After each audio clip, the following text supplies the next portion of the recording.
functional problems you would expect from, a crossbite here of the anterior teeth, loss of posterior teeth, some anterior teeth broken, maybe, also you see here, because of the missing posterior teeth, the form or shape of the tongue is different. That tongue is going to take over and expand into those available spaces left by the teeth that were taken out.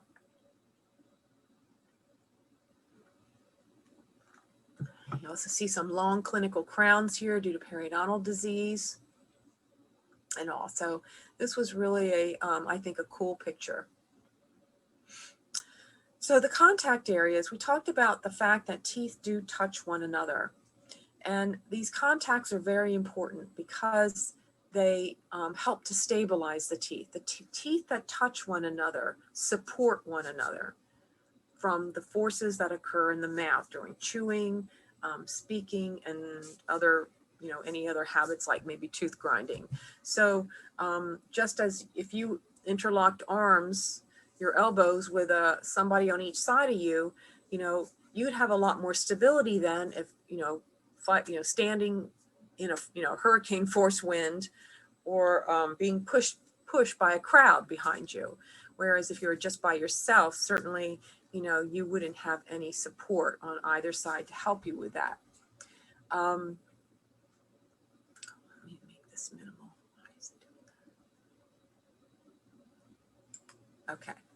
They also, because the teeth contact, ideally, it helps contribute to the self-cleansing of the teeth. But believe it or not, instead of the food going in between the teeth and becoming jammed in there and retained, the food just bounces off the contact and slides down the curvatures of the teeth. Here's a picture from your periodontal textbook. And what do you see in here is a bunch of chicken, it looks like, jammed in between these two teeth, these two beautiful, fantastic gold restorations, but they didn't produce a contact area well. And so, that is really painful for the patient. You pull that stuff out and that gingiva will actually be opened up. That papillary tissue will be laid open. So instead of like this, it's actually going to be like this. Tip of the papilla way down in there, and it can contribute to decay. It almost looks like this cusp is darker than the distal cusp, so it may have some decay under that beautiful gold onlay. This is a picture we took in our clinic, and there's a patient who came in. They had this food stuck right in here. We could see it from the lingual, and they let us get a picture of that. It's a little not quite as crisp, but we got it anyway. So contact areas, as you know, in the anterior teeth, the contacts are the incisal third of the tooth. You need to know that. You put your floss in between your two front teeth and you get through the tight spot, and then you have a great deal of tooth structure still left down here to floss because of that location up here in the incisal third. So when dentists make crowns, when they place fillings, they want to restore that contact area as it was, as best as possible. As we go into the posterior teeth, we know those contact areas go from the incisal third down toward into the middle third. So in the posterior teeth, those contacts between the teeth will tend to be toward around the middle third of the tooth. So again, you place your floss through the contact of the teeth, and then you go underneath. It's a very short space. If you try to use your scaling instruments or your Explorer here, you don't have very far to go from the base of the sulcus up to the contact here. Whereas here, you're going to go from here all the way up to there. It's a very long region apical to that contact. That helps you remember this. When we look at the contact areas from the occlusal view in the posterior teeth, the contacts are toward the buccal. They're not right in the middle of the teeth. They're actually toward the buccal. And so this actually will impact your instrumentation, because what I'm finding right now in clinic with our second year students, I get my pen, you know, if I take an instrument like a probe and I'm probing here and I'm measuring and measuring and measuring and measuring, you know, people tend to stop right here. And it's almost just like a physical habit, because that's what happens up on the buccal side. But that's just because you have to stop there.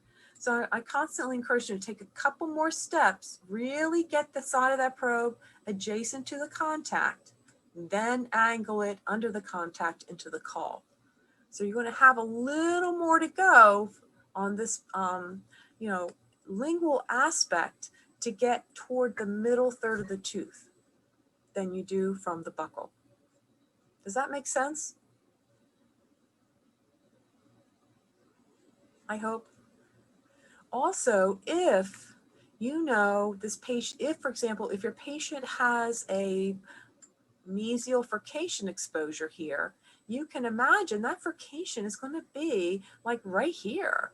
So you can see how you would have more access to it, not only because of the anatomy of the roots, but also because where the contact area is located toward the buccal. Remember that mesiobuccal root is very wide buccolingually under here. The palatal root looks like this.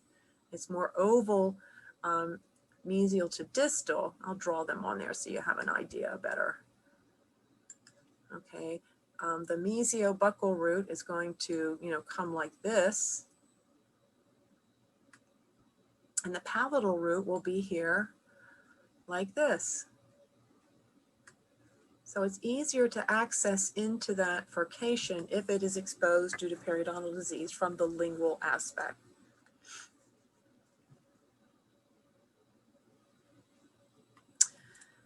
Okay, so we talked about where teeth contact, the contact area up here as you see these two blue circles.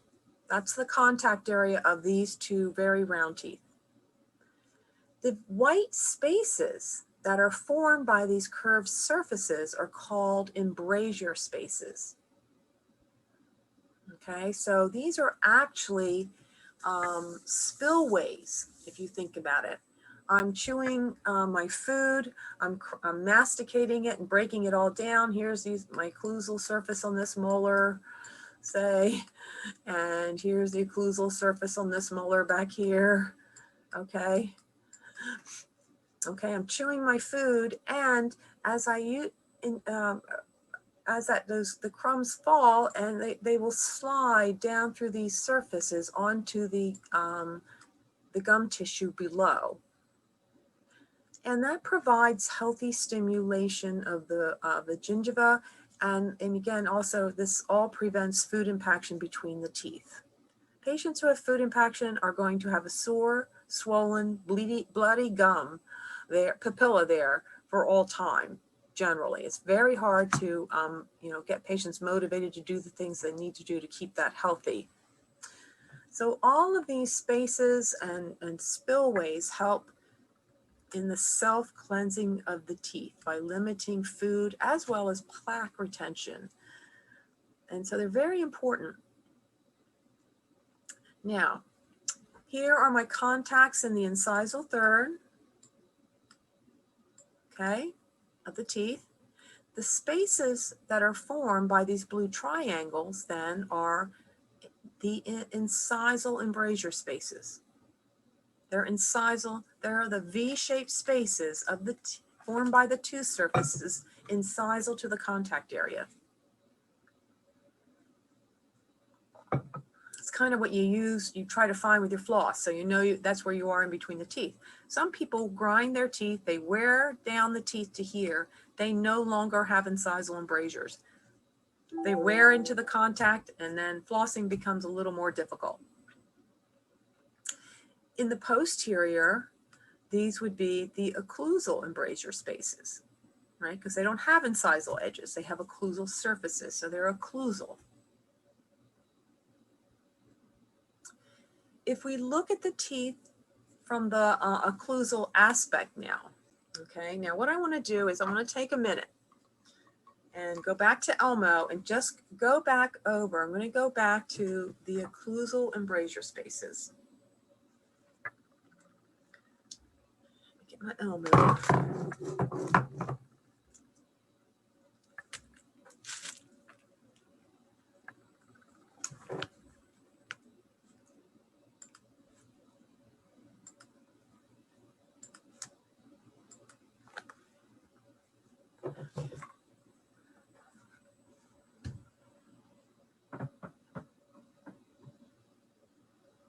Because this is a three-dimensional kind of thing, and it gets to be hard for some students to picture it and understand it.